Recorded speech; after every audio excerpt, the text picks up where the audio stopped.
कदीम शहर में एक बूढ़ा रोटी पकाने वाला सुलेमान रहता था। उसकी एक छोटी सी तनवर की दुकान थी।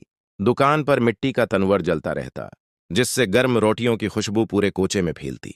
सुलेमान सुबह फजर के बाद आता, तनवर दहकाता और कहता, या रज्जाक, आज की रोटी तेरी रिजा के नाम पर। लोग कहते थे कि सुलेमान की रोटी सिर्फ पेट नहीं भरती, दिल को भी सैर कर देती है।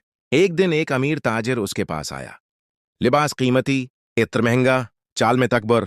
उसने कहा, नान भाई, 20 रोटियां चाहिए, मगर तेज पकाओ, मेरे खादिम भूखे हैं। सुलेमान ने मुस्कुराकर कहा, जनाब, कीमत 5 दरहम। ताजिर ने सोना दिया और बैठ गया। अभी तनवर से खुशबू उठ ही रही थी कि एक छोटी बच्ची आहिस्ता से दुकान के दरवाजे पर आ खड़ी हुई। चेहरा गर्द से उठा हुआ, कपड़े फटे, मगर आंखों में अजब वकार। नरमी से बोली, बाबा, अम्मी कहती हैं अगर तुम्हारे पास एक रोटी बची हो तो दे देना, हमने 2 दिन से कुछ नहीं खाया। सुलेमान का दिल पिघल गया।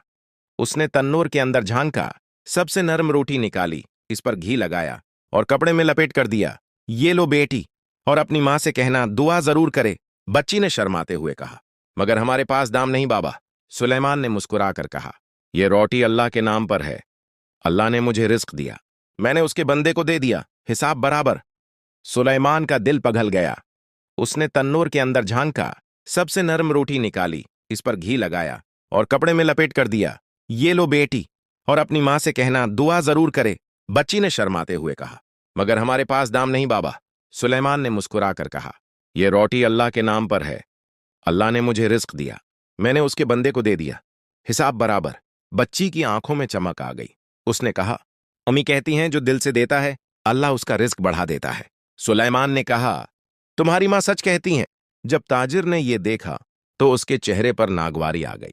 वो बोला, ये क्या है नान भाई, तुमने मुझे एक रोटी 5 दरहम की बीची और उसे मुफ्त दे दी। सुलेमान ने नरमी से कहा, जनाब, आप तिजारत कर रहे हैं, मैं इबादत।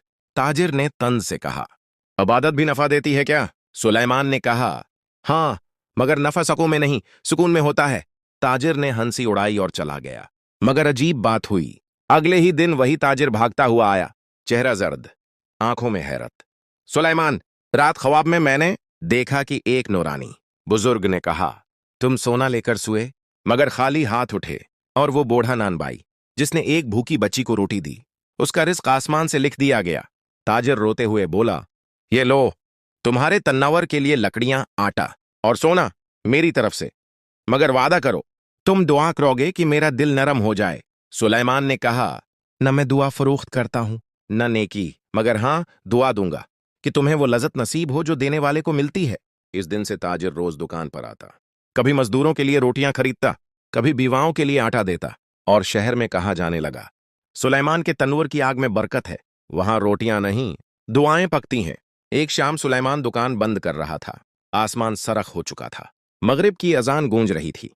उसने तनूर की राख पर हाथ रखा, आंखें बंद की और कहा, या अल्लाह, आज भी मेरा तनवर तेरे नाम पर जला।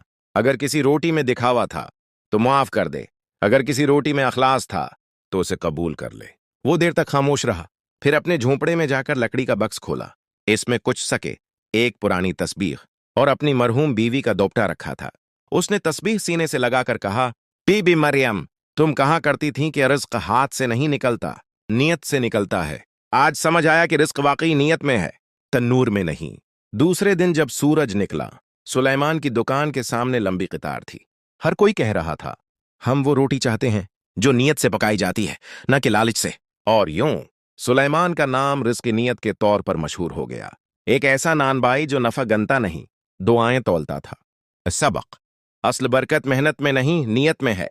नेकी तब कामिल होती है जब कोई देखने वाला ना हो, और जो दिल से दे उसके रिज्क की निगरानी खुद अल्लाह करता है।